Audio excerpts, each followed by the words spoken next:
Hello and welcome back to the channel, all you beautiful turtle-loving people. Fall is fast approaching, and you guys know that we're up here north in Pennsylvania, and we have a large collection of a lot of different species. So I'm kind of forced to look through my different projects and kind of reevaluate what our goals are and what we want to do with the collection. So there are some species that we know we definitely want to focus on. Some being the Cora cyclornata, the Cora trifasciata, the Cora mccordi. Those are some keystone projects that we're working on. Our hybrids, that's something that we've been successful in. We're producing stuff.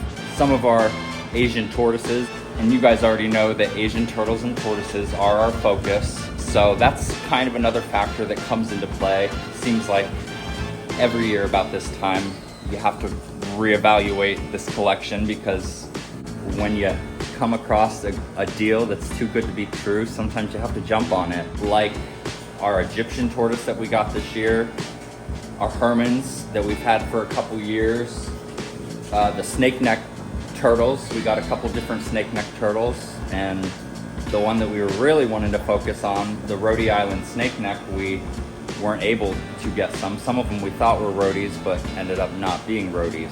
So a little disappointing, but the collection grows, and inevitably you're gonna have to downsize.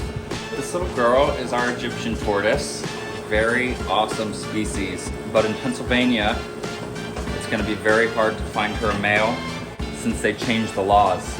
And this animal is now on the endangered species list, and they cannot cross state lines being sold. They have to be gifted, loaned, or the person getting the animal has to have a captive bred wildlife permit. So if you know anyone in PA that's looking to get into the Egyptian tortoises, this might be their only opportunity. This is our male Darwin snake neck turtle. It's a really cool animal, and it's got these neat spots, dark spots all over him. I'm not sure if that's something that this species is known for, or if it's some sort of morph that this guy carries. But this is one of the snake necks that we'll be looking for a new facility for. I love them. They're just not an Asian species. They were fun to work with, and I'd like to find an Asian snake neck that we could focus on eventually, but for now we're gonna focus on our Asian box turtles and similar projects. But this guy's nice size. It's well started. They all eat pellets. They eat anything that you offer them. I also have a couple of these Maremys Mutica cami, the Japanese yellow pawn. These are males. I've been raising up a couple different batches of babies, and I do not need a ton of males. The males get very aggressive during breeding to the females and to each other. So this species of Maremys, I'm only gonna be keeping a couple males.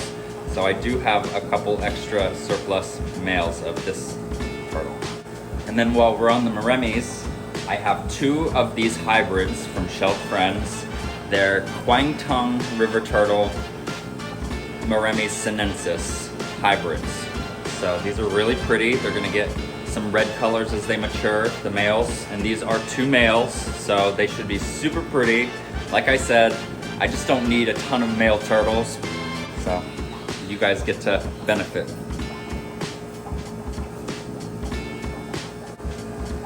I also have this super large, productive male Cora ambonensis kuoro, the Javan box turtle. I have another male, and I only have a small group, so I really don't need a ton of males. So I'm gonna be offering this guy, and I will accept trades for Asian species that I'm working with.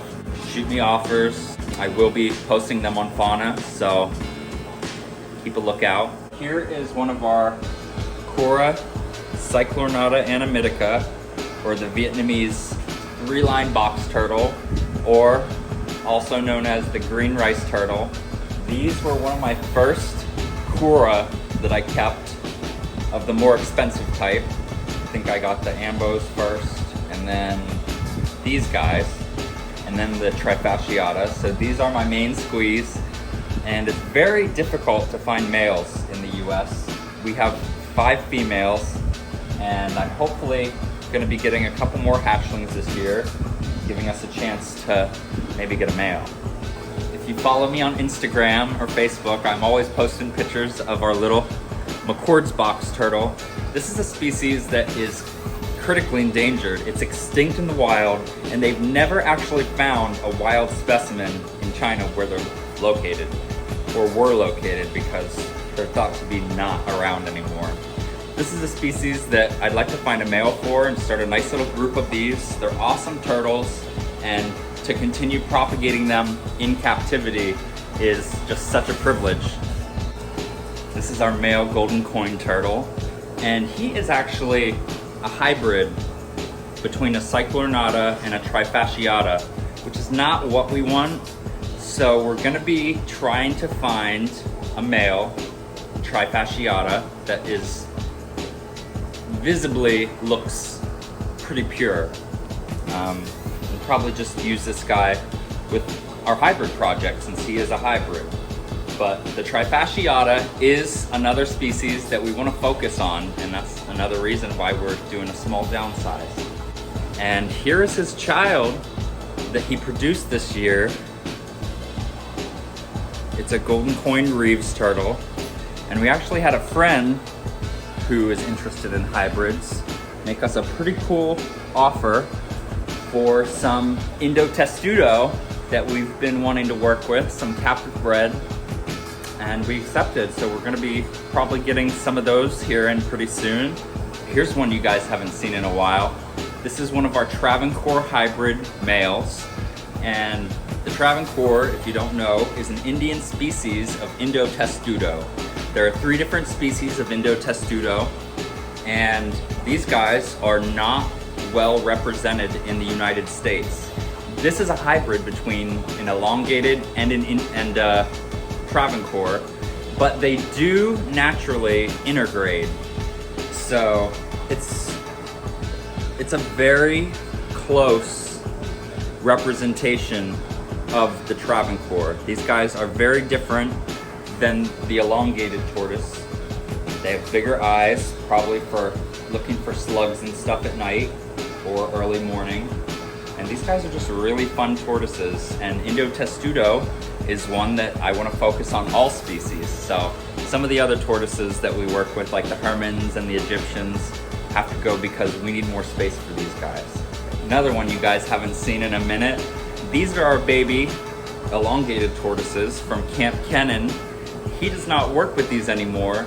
They're doing really well for us, and I got them from him hoping to get some females because we have 2 adult males that we'd really like to find a mature female for. So if you know anyone that would be willing to sell or send on a breeding loan or donate or anything, hit us up, let us know, and I'll get back to you.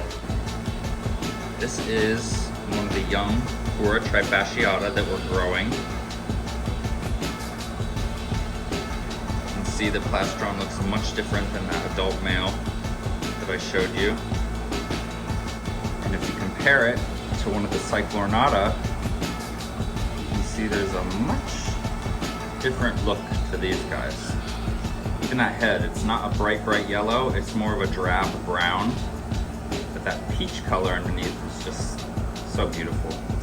And I love these guys, so I love a lot of Vietnamese and Chinese mainland species over a lot of the Asian islands, but I love all Asian species, and if I had a facility big enough, I'd work with them all. We still have a pretty decent sized group of the Chinese box, one that if someone wanted something that I had, I'd consider trading for some female Chinese box. This is our Pankshura Tentoria circumdata, pink ring tent turtle. This is another one that, for the right motivation, we would let go to help financially complete some of our other projects. so beautiful. I really don't want to part with this animal, but I would be willing to for the right motivation to help the collections, the projects that we have our main focus on. So in with these roof and tent turtles, I have 4 of these Geoclemys hamiltoni, beautiful Indian spotted turtle, one that I've wanted to work with for years. A friend in Florida sent these up to us to raise up and hopefully be able to start groups and successfully breed these in Pennsylvania for people that would like to keep them. Super cool, super pretty. They get big, but for turtle lovers that can accommodate that, they're awesome. Hope you guys appreciated that update. And until next time, I'm just gonna be here pigging around. Let me know if you guys would want some content on our Kuni pig project, our little woodlot pigs. I love these guys. I've worked with them for years. And if you guys want to see more of them, let me know in the comments. These little guys.